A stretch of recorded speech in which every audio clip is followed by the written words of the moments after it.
حضرت زکریا علیہ السلام اور حضرت مریم علیہ السلام کی پیدائش۔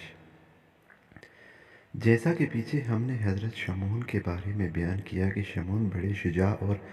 حق پرست تھے اور اکیلے ہی 6000 کافروں کے لشکر پر باری پڑتے، اور کافروں کے بادشاہ شاہ اموزیہ نے ان کی بیوی کو فریب دیا کہ اگر وہ شمعون کو باندھ دیں تو وہ ان کو تخت و تاج اور بادشاہی میں اپنا شریک بنائے گا۔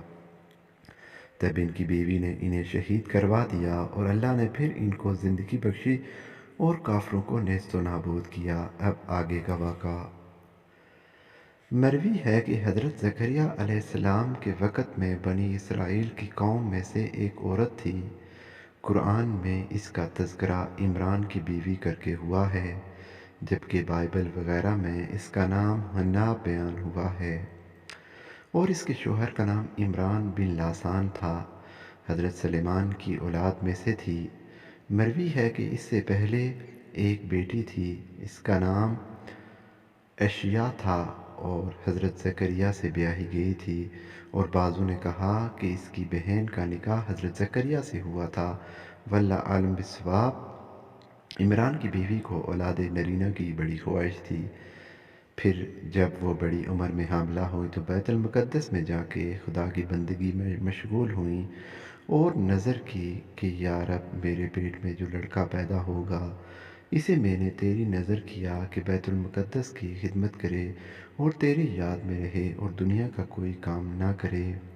چنانچہ حق تعالیٰ فرماتا ہے، پھر جب کہا عمران کی بیوی نے، اے پروردگار، میری تحقیق میں نے نظر کی تیرے واسطے جو کچھ پیٹ میں میرے ہے آزاد کیا ہوا خدمت سے، پس قبول کر مجھ سے، تحقیق تو ہی سننے والا جاننے والا ہے۔ کہتے ہیں کہ اس امت میں یوں دستور یا رواج تھا کہ بعض لڑکوں کو ماں باپ اپنے حق سے آزاد کرتے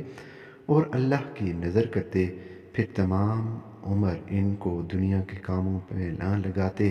اور وہ ہمیشہ مسجد میں اللہ کی عبادت اور مسجد کی خدمت کیا کرتے۔ چنانچہ اس طریقے سے حضرت عمران کی بیوی نے بھی حمل کے دنوں میں اللہ سے یہ نظر مانی کہ میں اپنے پیٹ سے جو بھی لڑکا جنوں گی، بس وہ خدا کی نظر کروں گی کہ بیت المقدس میں رہے اور اللہ کی عبادت کرے۔ 9 ماہ بعد عمران کی بیوی نے ایک لڑکی کو جنم دیا جس کا نام حضرت مریم ہے۔ اس بات سے عمران کی بیوی کا دل اداس اور سست ہوا۔ وہ چاہتی تھی کہ بیٹا ہوتا تاکہ اپنی نظر پوری کر سکیں، بس بیٹی ہونے سے اس وجہ سے تھوڑی ناخوش ہوئیں کہ ان کی نظر پوری نہ ہو سکی، کیونکہ لڑکی نظر کرنے کا دستور نہ تھا۔ پس اس نے منہ آسمان کی طرف کر کے کہا، چنانچہ ارشاد ہوا،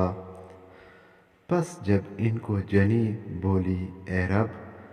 میرے، میں نے یہ لڑکی جنی ہے اور اللہ کو بہتر معلوم ہے جو کچھ جنا اور نہیں ہے مرد مانند عورت کی، اور تحقیق میں نے اس کا نام مریم رکھا اور میں تیری پناہ میں دیتی ہوں اس کو اور اس کی اولاد کو شیطان مردود سے۔ پس ندا آئی، میں نے قبول کیا مریم کو، اگرچہ وہ مرد نہیں، اچھی طرح قبول کرنا اور بڑھایا ان کو اچھی طرح بڑھانا اور سپرد کر ان کو زکریا علیہ السلام کے۔ پس جب حضرت مریم 7 برس کی ہوئیں تب ان کی ماں نے ان کا ہاتھ پکڑ کر بیت المقدس میں حضرت زکریا کے پاس گئیں اور سلام کیا اور کہا، اے نبی اللہ، میں نے نظر کی تھی کہ اگر میرے پیٹ سے لڑکا ہوگا تو اس کو خدا کی نظر کروں گی اور مسجد اقصیٰ کی خدمت میں دوں گی، لیکن خدا کی مرضی کچھ اور تھی، بس میں نے ایک لڑکی کو جنم دیا اور نام اس کا مریم رکھا، بس اس کو آپ کے پاس لائی ہوں کہ مسجد میں رہے اور اس کی خدمت کرے۔ تب حضرت زکریا نے وہاں پر موجود مسجد کے تمثیلیوں سے پوچھا کہ اس بچی کی پرورش اور خبرداری کون کرے گا؟ تب وہاں موجود ہر شخص کہنے لگا کہ میں اس کی نگہداشت اور پرورش کروں گا۔ آخر سب میں اس بات پر بحث ہونے لگی کہ کوئی کہتا مجھے دو، میں اس کی خبرداری کروں گا، اور کسی نے کہا نہیں، میرے حوالے کرو، میں پرورش کروں گا۔ غرض جب بحث بڑھنے لگی تو حضرت زکریا نے فرمایا کہ بجائے لڑنے جھگڑنے یا بحث کرنے کے یوں کرتے ہیں کہ سب اپنا اپنا آہنی قلم جس سے تورات لکھی جاتی ہے، اسے ایک لگن پانی بھر کے اس میں ڈال دو، پھر جس شخص کا قلم اوپر رہے گا اور ڈوبے گا نہیں، وہی کفیل مریم ٹھہرایا جائے گا۔ آگے قصہ جاری ہے۔